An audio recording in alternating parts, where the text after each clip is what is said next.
Good morning. Mike Mulhern from MikeMulhern'sNASCAR, Homestead Miami Speedway, Friday morning. And you're going to ask me, who's going to win the race? Well, I'll tell you.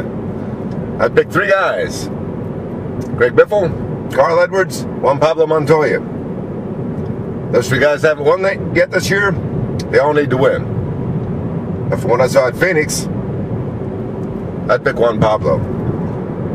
Juan Pablo might have run out of steam. Might not have a flat track program down pat.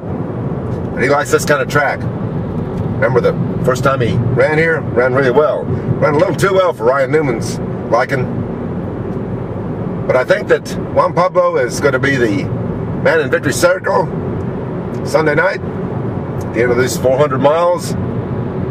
Hometown favorite. I think that's the way to go down. But we're looking at the championship race. And Jimmie Johnson has all but clinched it. If he finishes 25th or better, he's got the title no matter what Mark Martin does. And Mark Martin had a great year, one of his best years. But don't think he's going to win the championship this year. One of his best shots yet at winning the title. I think he's going to come up a little bit short. We were looking at the stands. Too many empty seats. We're looking at the TV ratings. Not as good as we want. Looking at the championship chase, trying to figure out what's going on here. I think we can say a few things. One is this championship chase hasn't worked to try and build enthusiasm. The playoff system is just not catching fire. We've done it for several years now. It's not adding anything. So, we can either continue doing what we're doing, or we can change it. How would you change it? So I was looking around various facts and figures. NASCAR's got facts and figures on everything under the sun. Jimmie Johnson has led almost twice as many laps as anybody else, so you couldn't go by laps led and expect to change things up much. I looked at best average finish, which after all is probably the truest test of who's had the best year.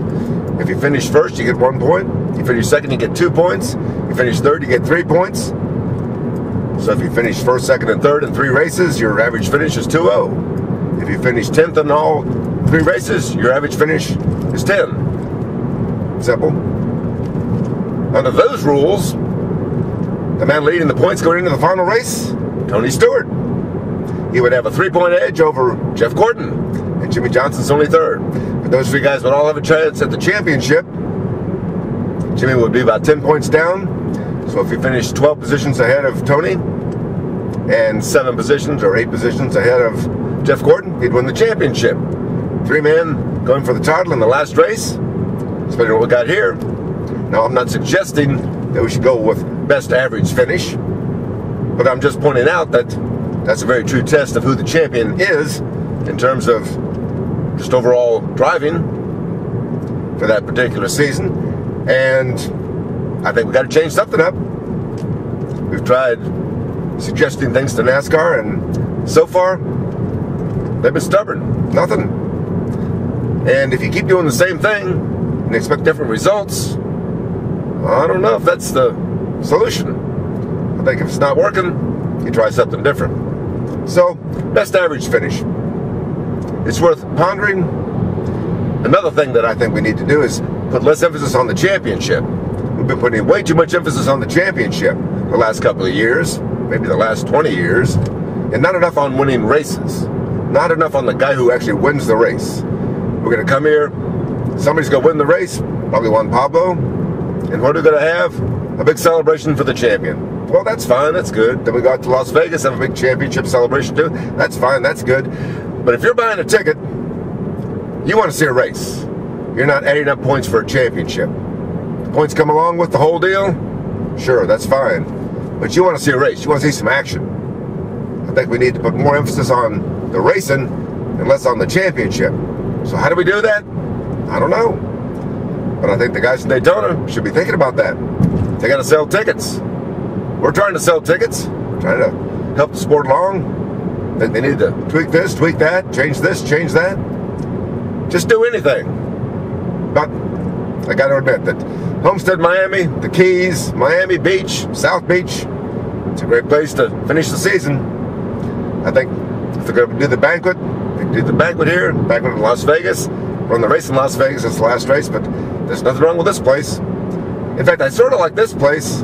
It's the next to last race because that's where things happen. The real action was last week at Phoenix in terms of deciding who's actually going to win the championship and who's not.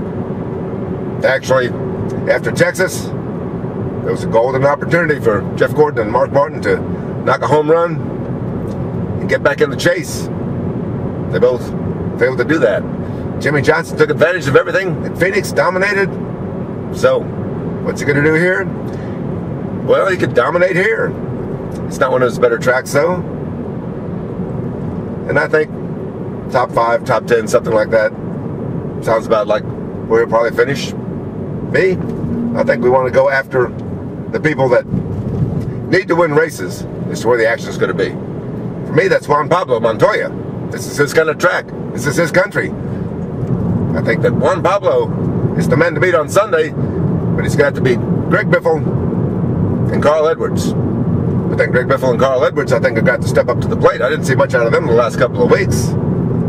They've got to make some things happen, too. That's the story. Friday morning, beautiful weather down here. Just at the gateway to the Keys, Homestead Miami Speedway. See who wins the pole. See who's fast in practice.